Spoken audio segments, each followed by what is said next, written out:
when you're in the dark night of the will, you look at it and why doesn't this inspire me? Last year, it inspired me. It was so uplifting and, maybe even helped you see something, or it may have even helped you a part of your own awakening. But then it's just, why isn't this doing this? This is part of the affective system, the energetic, emotional system sort of shutting down because you're being pulled into something deeper. You're being weaned off of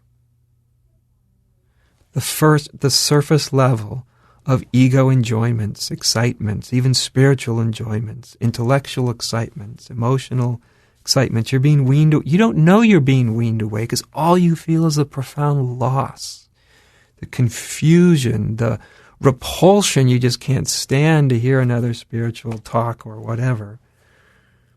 But these are indications that it's time to spend some time in silence. Even though that silence may not offer you anything, even though it may not make you feel good, it may not offer your affective system, your energy and emotional system any sustenance. It's very useful to spend time in silence because that's what you're being drawn into.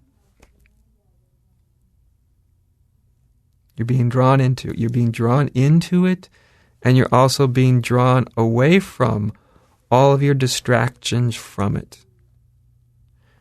And at certain points along the journey, we can actually use spiritual teachings as forms of distractions from this deep, deep silence that may feel like it's a complete desert, a complete wasteland. There can seem to be there's nothing in it for you. And yet that's because you're being weaned off of your attachment. You're being weaned off of that thing that looks at every experience and says, what's in it for me? This silence is boring. This silence, there's nothing here. Before, when I was in silence, it felt uplifting and blissful or maybe just peaceful, but now there's just nothing. You can sit there and complain about that forever.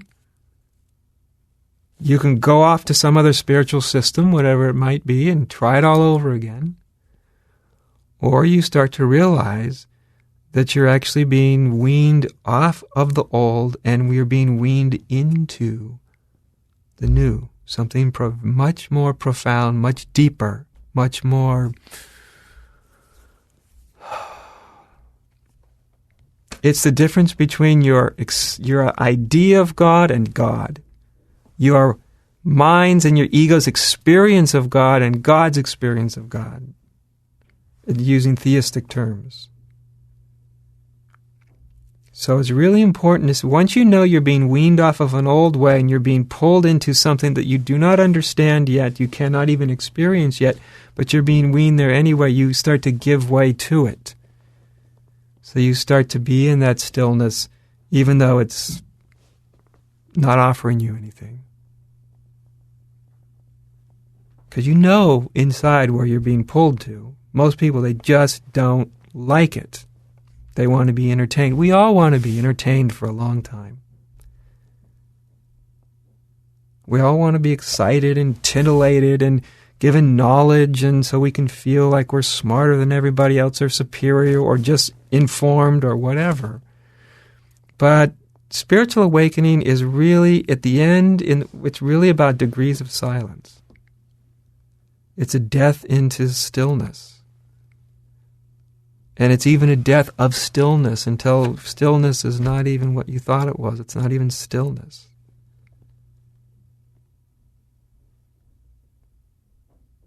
A couple of programs ago, I talked about these two streams of spirituality that are always happening. One is the stream of insights and ahas and understandings, and that can be experiences and all that. These can be very profound, even moments of great spiritual breakthrough, even awakenings. So it's this level of insight and wisdom and understanding and breakthrough.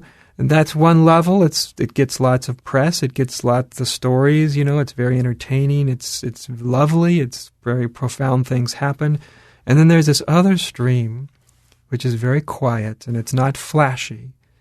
But it's the disillusion, the dissolving of ego and self. And there's nothing exciting about it. It happens, for the most part, below conscious awareness for a long time. But in the end, it's that stream, that small, quiet, in many ways unknown stream of dissolving of ego and self. That's really what it's about. If all the insights and the awakenings and all of that, if these things engender dissolving, then they have served the truth. If they ultimately lead away from a dissolving, then they become in themselves distractions. If you grasp them, then they become distractions.